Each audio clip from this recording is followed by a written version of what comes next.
Moly. I don't know how to say the whole thing. So molybdenum. So we're just gonna say Moly today. So we're gonna call it Moly for short because nobody can say it. Molybdenum, or Moly as we call it, it's a micronutrient, and really in the last probably year, we've learned a lot about it. Never really paid attention to it.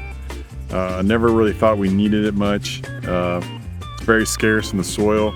There's only a couple different companies out there that actually make just Moly without building Moly with boron. You know, most of them are Moly boron blend. And I don't know whether I should say this or not, but I'm gonna say it. I've tried to use straight Moly on corn and I've never seen a response.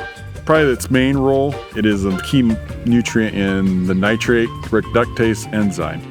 And you're like, well, what's that, Mike? Well, nitrogen can come in two forms in the plant, and it's just not nitrogen just doesn't come out as nitrogen. It comes in as a nitrate, which is NO3, or ammonium, which is NH4, which is the positive charge, nitrate's the negative charge.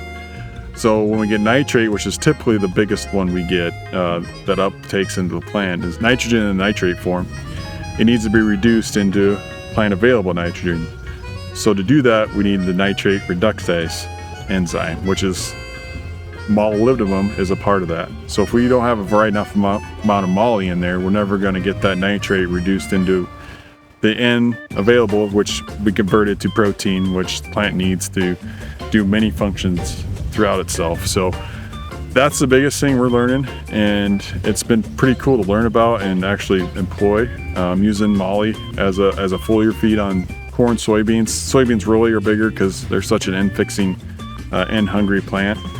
They're a legume, so they really like it. So we need to process that nitrogen continually, or the nitrate, and it's been fun to watch applying Moly, getting that response, and seeing what we can use that micronutrient in small doses and help us be more efficient.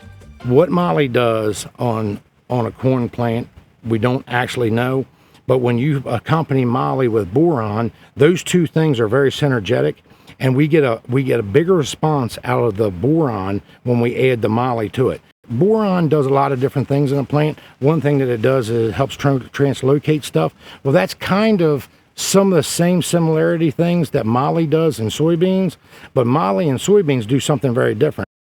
I found when Moly and boron are combined, it makes the boron more efficient. And that's the only time that I've actually seen a payoff. But when we add the Moly and the boron together, we get a result. When we add just boron, we get a result, but the result's not quite as big. If we add just the Moly and nothing else, we don't get a result. So we're thinking that there's a synergetic effect when we add those two together, and it helps drag things into that plant. So that's why we use boron. And by the way, we use boron all the time. If we can use micronutrients like Moly, iron, copper, even one that nobody talks about, cobalt, is another micronutrient that's very well talked about. They all help in that nitrogen processing. And once we start processing nitrogen efficiently, we don't need as much as we thought we did. And you can look at these fields out here, they're nice and green, but they're not deficient in nitrogen.